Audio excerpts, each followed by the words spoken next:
প্রভু আমি কি বলবো জানো কি? তাই ভগীরথ কি করলেন? আরে আগে আগে যাবো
মা বলছে ওরে ভগীরথ আর যে আমি এখান থেকে বাইরে হতে পারছি না বাবা।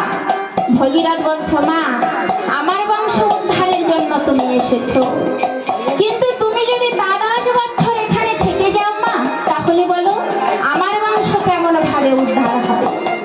ভগীরথ বলছে বাবা আমি তো তোমার বংশ উদ্ধারের জন্য এসেছি, কিন্তু আমি তো এখান থেকে বাইরে হতে পারছি না। তাহলে কি করতে হবে? তুমি এক কাজ করো, কি তুমি ইন্দ্রের ঐরাবতকে গিয়ে বলো সে যদি এই সুমেরু পর্বতকে 4 ভাগে বিভক্ত করতে পারে তাহলে আমি এই সুমেরু পর্বত হতে উদ্ধার হয়ে যাব। ভগীরথ আমার মায়ের চরণে প্রণাম করে কি করলেন? আরে তা হইতে ভগীরথ